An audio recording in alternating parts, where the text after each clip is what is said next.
আসসালামু আলাইকুম ওয়ারহমতুল্লাহ। আপনি দেখছেন সিরাত আত-তাকওয়া, হৃদয় ছুঁয়ে যাওয়া ইসলামিক রিমাইন্ডারের একটি নির্ভরযোগ্য প্ল্যাটফর্ম।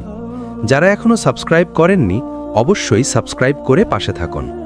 আজকের সিরিজ নফসকে দমন করার 5টি ইসলামিক পন্থা, যেখানে আমরা শিখব কিভাবে নিজের নফসকে নিয়ন্ত্রণ করে আল্লাহর পথে ফিরে আসা যায়। নফসের পরিচয় ও এর বিপদ। বন্ধুরা, ইসলামে নফস এমন একটি বাস্তব সত্য যা মানুষের ভেতরে লুকিয়ে থাকা ইচ্ছা, কামনা, গোপন প্রবৃত্তি, যা তাকে ভুল পথে নিয়ে যেতে চায়।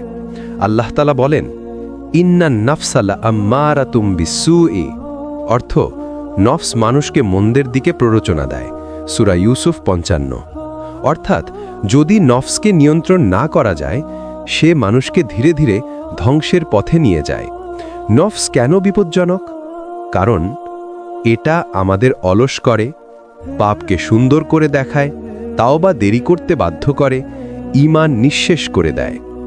রাসূল সাল্লাল্লাহু আলাইহি ওয়াসাল্লাম বলেছেন, সর্বোত্তম মুজাহাদা হল নিজের নফসের বিরুদ্ধে সংগ্রাম। এটাই আমাদের আজকের সিরিজের মূল শিক্ষা। নফস কখনো বাইরে থেকে আক্রমণ করে না, সে ভিতর থেকে ফিসফিস করে। নবী সাল্লাল্লাহু আলাইহি ওয়াসাল্লাম বলেছেন, সবচেয়ে বড় জিহাদ হল নিজের নফসের বিরুদ্ধে জিহাদ। এটা এমন এক শত্রু, তাকে তুমি দেখো না, তাকে কেউ চেনে না, কিন্তু সে প্রতিটি সিদ্ধান্ত প্রভাবিত করে। কুরআনে নফসকে 3টি স্তরে বর্ণনা করা হয়েছে। নফসে আম্মালা, আত্মাকে পাপের দিকে ধাবিত করা। কুরআনে আল্লাহ বলেন, ইন্নান নাফসালা আম্মারাতুম বিসসুই, নিশ্চয়ই নফস মানুষকে মন্দের দিকে টেনে নেয়। সূরা ইউসুফ 53। এই নফস পাপকে হালকা করে দেখায়, গুনাহকে সুন্দর বানিয়ে তোলে, তাড়াহুড়ো করে সিদ্ধান্ত নিতে বাধ্য করে, ঈমানকে দুর্বল করে দেয়। একটু করলে কিছু হবে না, সবাই তো করছে, এটা তো ছোট গুনাহ। প্রথম পন্থা শুরু এখানেই, পাপকে পাপ হিসেবে স্বীকার করা।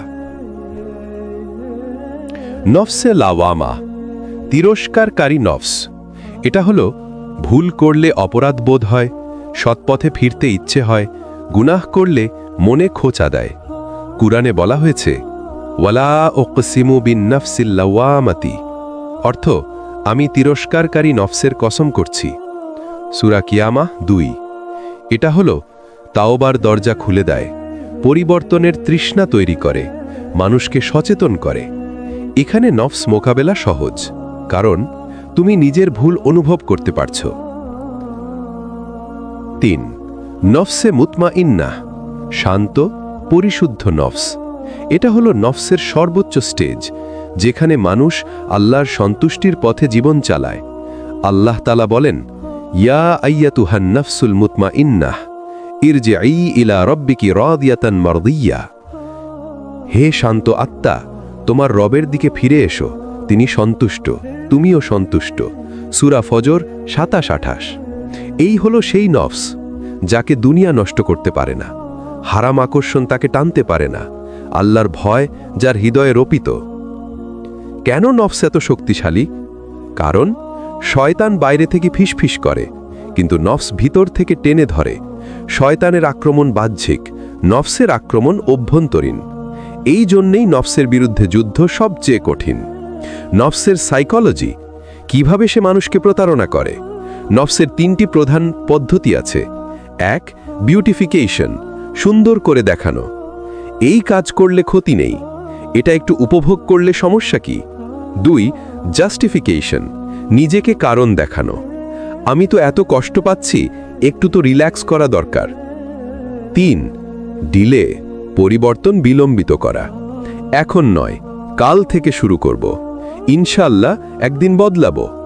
নফসের সবচেয়ে বড় অস্ত্র হল কাল থেকে নামের মিথ্যা আশা। নফসকে চিহ্নিত করার 5টি লক্ষণ: গুনাহকে হালকা মনে হওয়া, নেক কাজ শুরু করতে মন না চাওয়া, ইবাদতে স্থির না থাকা, গোপন পাপের আনন্দ পাওয়া, সত্য কথা শুনে বিরক্ত হওয়া।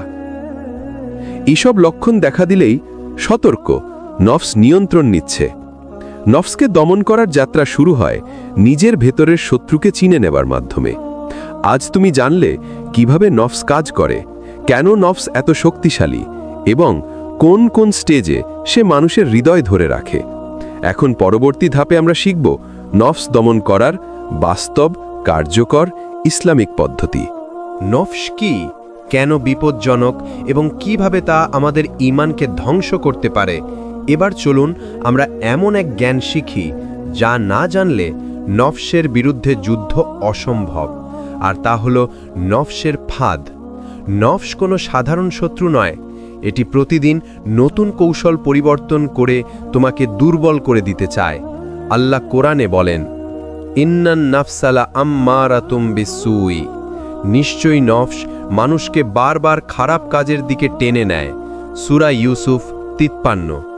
এই আয়াতটাই বলে দেয় যে শত্রু কখনো ক্লান্ত হয় না, তাকে পরাস্ত করতে হলে প্রথমে তার কৌশলগুলো জানতে হবে। নফসের প্রথম ফাঁদ গুনাহকে ছোট মনে করা।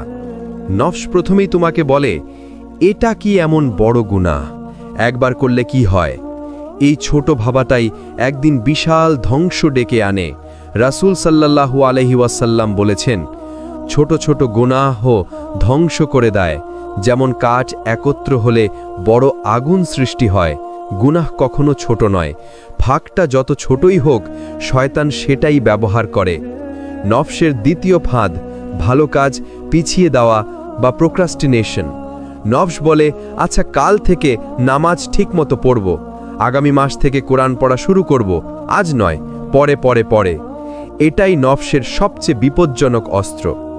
কোরআনে আল্লাহ কঠোরভাবে বলেন, ওয়াসারিউ ইলা মাগফিরাতিম মির রাব্বিকুম, তোমরা দ্রুত এগিয়ে চলো তোমাদের রবের মাগফিরাতের দিকে। সূরা আলে ইমরান 133।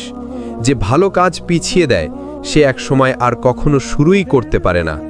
নফসের তৃতীয় ফাঁদ অহংকার তৈরি করা। নফসের সবচেয়ে গোপন কৌশল নিজেকে ধার্মিক মনে করানো। আমি তো নামাজ পড়ি, আমি তো অন্যদের থেকেও ভালো। এই অহংকারী মানুষকে ধ্বংস করে। কোরআনে বলা হয়েছে, লা তুজাক্কু আনফুসাকুম, তোমরা নিজেদের পবিত্র বলে দাবি করো না। সূরা আন-নাজম 32। যে নিজেকে ভালো মনে করে তার নফস তাকে ধ্বংসের পথে টেনে নিয়েছে, সে বুঝেও না। নফসের চতুর্থ ফাঁদ হারামকে সাজিয়ে গুছিয়ে সুন্দর দেখানো। নফস কখনো সরাসরি বলে না এই হারাম করো, বরং বলে মনে করে দেখো এটা আসলে এতটা খারাপ নয়, আল্লাহ তো ক্ষমাশীল, একবার করলে কিছু হবে না। নবী সাল্লাল্লাহু আলাইহি ওয়াসাল্লাম বলেছেন, হারামকে সুন্দর দেখানো শয়তানের কাজ। যে জিনিস তোমাকে অস্বস্তি দিচ্ছে জেনে রাখো নফস সেখানে তোমাকে ডেকে নিচ্ছে। নফসের পঞ্চম ফাঁদ দুঃখ, মানসিক চাপ দিয়ে দুর্বল বানানো। নফস সব সময় গুনাহ দিয়ে আক্রমণ করে না, অনেক সময় আক্রমণ হয় দুঃখ দিয়ে, হতাশা দিয়ে, ভয় দিয়ে, আত্মবিশ্বাস ভেঙে। তোমাকে এমনভাবে দুর্বল করে দেয় যাতে তুমি আল্লাহর দিকে ফিরতে না পারো। কোরআনে আল্লাহ বলেন, আশ-শাইতানু ইয়াইদুকুমুল ফাকর, শয়তান তোমাদের ভয় দেখায়, দুঃখে ফেলে। সূরা বাকারা 228। তোমার ভয়, দুঃখ, হতাশা সবই নফসের মাধ্যমে আক্রমণ। নফসের ফাঁদগুলো না বুঝলে ইবাদত কঠিন হবে, গুনাহ সহজ হয়ে যাবে।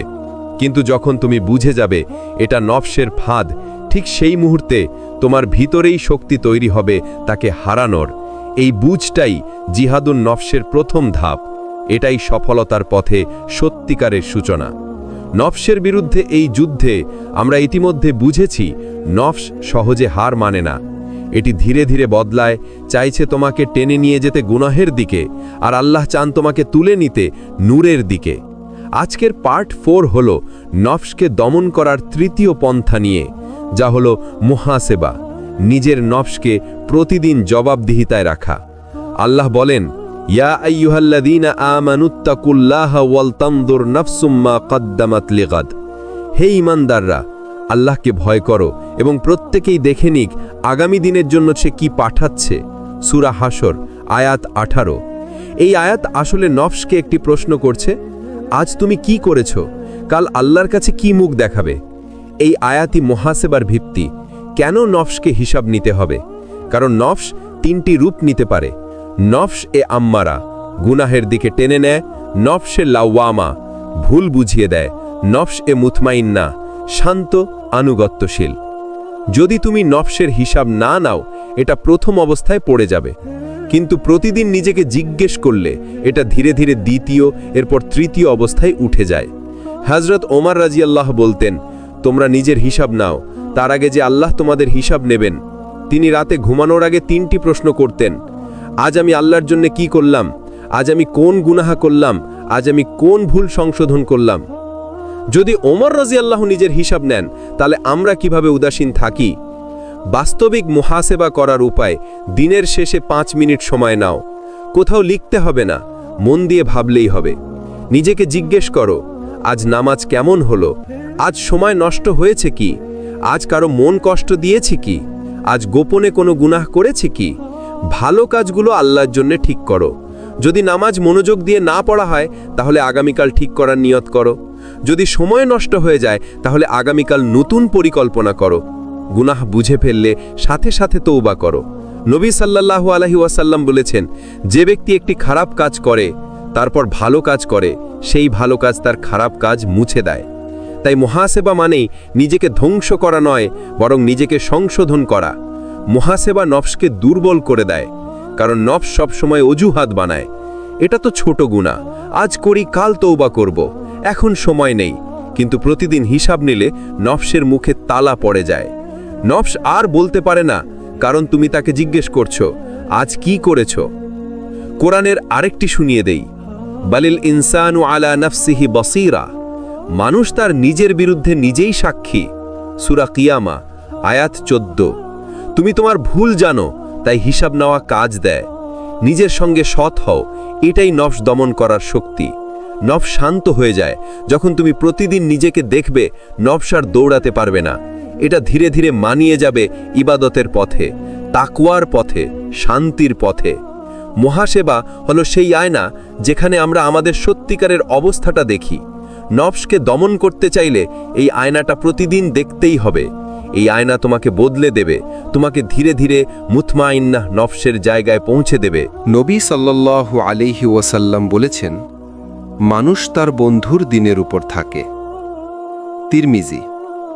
অর্থাৎ তুমি কার সাথে মেশো, কার মতো হতে চাও, কার মতো চিন্তা করো, কার সামনে তোমার নফস শক্তিশালী হয়, কার সামনে তোমার নফস দুর্বল হয়, এগুলোই নির্ধারণ করে তুমি সত্যিকারের বদলাতে পারবে কিনা। নফসকে জাগিয়ে তোলে এমন বন্ধু, গুনাহের কথা, সময়ের অপচয়, আল্লাহকে ভুলিয়ে দেওয়া জীবনী, গসিপ, গীবত, বেহায়া কন্টেন্ট। নফসকে দমন করতে সাহায্যকারী বন্ধু, ইসলামিক রিমাইন্ড, সময় মতো নামাজ, নেক কাজের আলোচনা, উন্নত হওয়ার অনুপ্রেরণা। পরিবেশ বদলালে নফস বদলায়। কুরআনে আল্লাহ বলেন, ওয়াসবির নফসাকা মাআল্লাযীনা ইয়াদউনা রাব্বাহুম। ধৈর্য ধরো তাদের সাথে যারা সকালে সন্ধ্যায় আল্লাহকে স্মরণ করে। সূরা কাহাফ 28। এই আয়াত সরাসরি শেখায়, নফসকে ঠিক করতে চাইলে নিজেকে নেক মানুষের পাশে রাখো, এমন পরিবেশে থাকো যা আল্লাহকে মনে করায়। নফস কখনো একা শক্তিশালী হয় না, নেক পরিবেশই নফসকে নিয়ন্ত্রণে সাহায্য করে। আমাদের নফসকে সবচেয়ে বেশি ধ্বংস করে যে পরিবেশ, সোশ্যাল মিডিয়ার সময় নষ্ট, টক্সিক বন্ধুত্ব, রাত জাগা এবং হারাম কন্টেন্ট, বেহুদা বিতর্ক, আল্লাহর স্মরণহীন পরিবেশ। এসব জায়গায় নফস সবচেয়ে শক্তিশালী হয়, কারণ এখানে গুনাহের দরজা খোলা। পরিবর্তন চাও? তাহলে এ পরিবেশ থেকে সরে দাঁড়াতে হবে। সঠিক মানুষ নফসের জন্য একটি ঢাল। নবী সাল্লাল্লাহু আলাইহি ওয়াসাল্লাম বলেছেন, সৎ বন্ধু হলো সুগন্ধির ব্যবসায়ীর মতো। তুমি কিনো বা না কিনো, তার কাছ থেকে ভালো গন্ধ পাবে। অর্থাৎ তারা তোমাকে নামাজে ডাকবে, কুরআনের আয়াত মনে করাবে, গুনাহ করতে দেখলে থামাবে, হতাশ হলে বলবে, আল্লাহ তোমার সঙ্গে আছেন। এই বন্ধুরাই নফসকে দমন করার বড় শক্তি। নফসকে দমন করার জন্য বাস্তবিক পরিবর্তন। তুমি 5 জন নিকট বন্ধু চেক করো, তারা কি তোমাকে আল্লাহর কাছে টানে নাকি দূরে ঠেলে দেয়। প্রতিদিন 1 ঘন্টা নেক পরিবেশ তৈরি করো। সোশ্যাল মিডিয়ার পরিমাণ কমাও, কারণ এখানেই নফসের সবচেয়ে বড় হামলা। গীবত, বেহুদা আলোচনা বন্ধ করো, এগুলো নফসকে আগুন দেয়। নেক মানুষের সঙ্গ খুঁজো, কারণ আল্লাহর জন্য যাদের হৃদয় নরম, তাদের সঙ্গ নফসকে গলিয়ে দেয়। নফসকে দমন করা শুধু ইবাদত বা দোয়ার মাধ্যমে হয় না, বরং সঠিক পরিবেশ, সঠিক মানুষ এবং সঠিক বন্ধুত্বই নফসকে নিয়ন্ত্রণে সবচেয়ে বেশি সাহায্য করে। তুমি যাদের সাথে বেশি সময় কাটাও, তুমি ধীরে ধীরে তাদের মতো হয়ে যাও। এই সত্য বুঝতে পারলে নফসকে নিয়ন্ত্রণ করা আরও সহজ হয়ে যায়। আল্লাহ বলেন, ইন্নাল্লাহা মা'আস সাবিরিন, নিশ্চয়ই আল্লাহ ধৈর্যশীলদের সাথেই আছেন। সূরা বাকারা 153। নফস কখন কি চাইবে তুমি জানো না। কখনো হারাম, কখনো অলসতা, কখনো গুনাহের লোভ হঠাৎ আঘাতের মতো এসে পড়ে। সেই মুহূর্তে তোমার ঢাল হলো ধৈর্য। গুনাহ করার সুযোগ থাকা সত্ত্বেও নিজেকে থামানো, ভুল করে ফেললেও নিজেকে ভেঙে না ফেলা, আজ ভালো না পারলেও কাল আবার চেষ্টা করা। নফসকে দমন করতে ধৈর্য হচ্ছে প্রথম ভিত্তি। ইস্তিগফার, গুনাহ ধুয়ে ফেলার ঔষধ। কুরআনে আল্লাহ বলেন, ফাকুলতুস্তাগফিরু রাব্বাকুম ইন্নাহু কানা গফফারা, তোমরা তোমাদের প্রভুর কাছে ক্ষমা চাও, নিশ্চয়ই তিনি অতীব ক্ষমাশীল। সূরা নূহ 10। নফসের ফাঁদে পড়ে গেলে নিজেকে কষ্ট দিও না, অপরাধ বোধে হারিয়ে যেও না। ইস্তিগফার করো, আবার উঠে দাঁড়াও, আবার শুরু করো। ইস্তিগফার মানুষের হৃদয়ে 3টি পরিবর্তন আনে। নরম, নফস দুর্বল হয়, ঈমান শক্তিশালী হয়। তুমি যত বেশি আস্তাগফিরুল্লাহ বলবে, তোমার নফস তত বেশি বশ মানবে। নফসকে পরিষ্কার করার পথ। আল্লাহ বলেন, ইন্না হাযাল কুরআনা ইয়াহদি লিল্লাতী হিয়া আকওয়াম, নিশ্চয়ই এই কুরআন সর্বোত্তম পথে পরিচালিত করে। সূরা বানী ইসরাইল 9। নফসের অন্ধকার থেকে বের হওয়ার সবচেয়ে বড় আলো হলো কুরআন। প্রতিদিন 5 মিনিট হলেও কুরআন খুলো, এক আয়াত হলেও বুঝে পড়ো, কুরআন শুনো। এমনও হবে যে দিনে তুমি গুনাহের সামনে হার মানতে যাচ্ছিলে, ঠিক সেই দিনে একটি আয়াত তোমার মনকে বদলে দেবে। কুরআন নফসকে নরম করে, ভয়ে জাগায়, আশা দেয় আর দিক দেখায়। নিজের নফসকে চিনা সবচেয়ে বড় বুদ্ধিমত্তা। অনেক মানুষ শয়তানের চক্রান্ত বোঝে, কিন্তু নিজের নফসের দুর্বলতা বোঝে না। সত্য কথা হলো, শয়তান তোমাকে ধোঁকা দিতে পারে, কিন্তু নফস তোমাকে টেনে নিয়ে যায়। নিজেকে জিজ্ঞাসা করো, আমি কোন গুনাহ বেশি করি? কোন সময় আমি বেশি দুর্বল হই? কোন জায়গা, কোন মানুষ আমাকে ভুল পথে নেয়? এই আত্মচিন্তা হলো নফসকে হারানোর প্রথম ধাপ। নফসকে বশে আনতে ছোট ছোট দৈনিক অভ্যাস। দৈনন্দিন জীবনে কয়েকটি ছোট আমল নফসকে ভেঙে দেয়। ফজরের পর 5 মিনিট দোয়া, 2টি রাকাত নফল নামাজ, দিনে 100 বার ইস্তিগফার, একটি সৎ কাজ গোপনে, একটি গুনাহ স্থায়ীভাবে ছেড়ে দেওয়ার প্রতিজ্ঞা।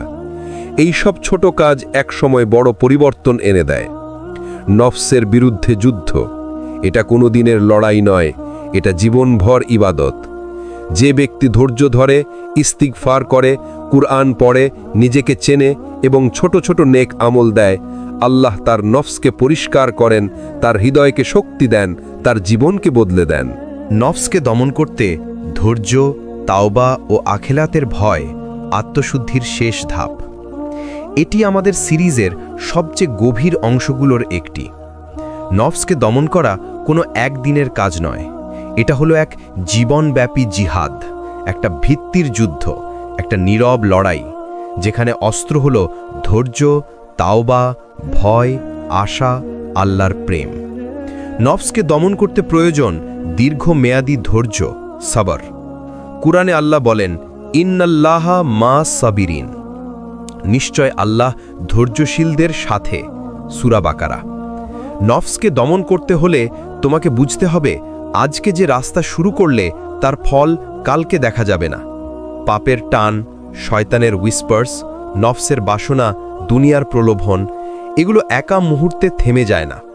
ধৈর্যশীল হচ্ছ তুমি তখনই যখন তুমি প্রতিবার পড়ে যাওয়া সত্ত্বেও আবার দাঁড়াও, যখন হার না মানা তোমার অভ্যাস হয়, যখন তুমি জানো আল্লাহ আমাকে দেখছেন। নফসের বিরুদ্ধে যুদ্ধের সবচেয়ে শক্তিশালী অস্ত্র তাওবা। কুরআনে আল্লাহ বলেন, ইন্নাল্লাহা ইউহিব্বুত তাওয়াবিন, নিশ্চয় আল্লাহ তাওবাকারীদেরকে ভালোবাসেন। সূরা আল বাকারা 222।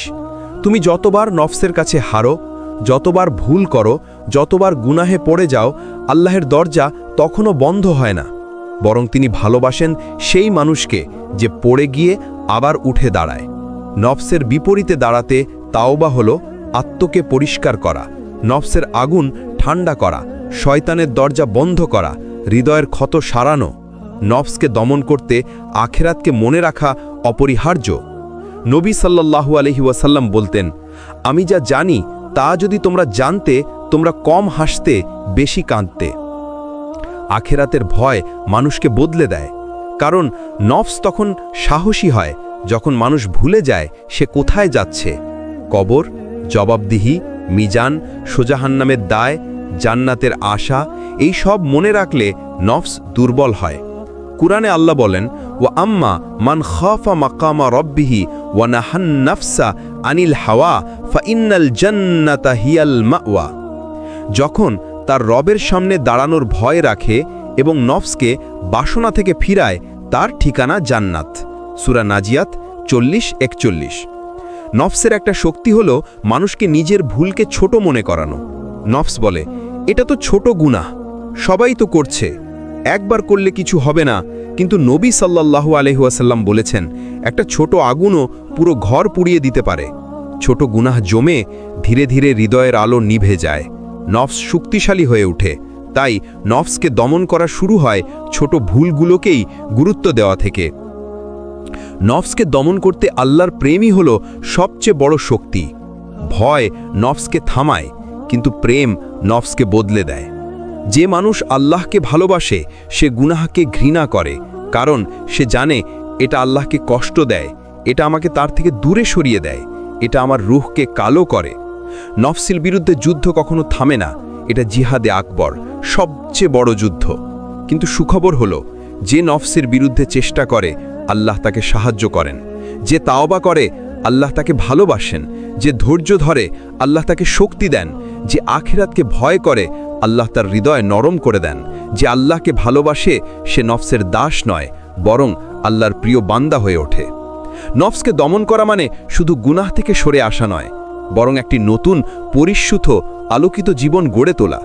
কিন্তু এই পথে সবচেয়ে বেশি দরকার ধৈর্য, আল্লাহর ওপর ভরসা এবং অবিরাম আশা। আজকের পাঠে আমরা সেই গভীর সত্যগুলো শিখব যা নফসের সঙ্গে আজীবনের লড়াইকে সহজ করে দেয়।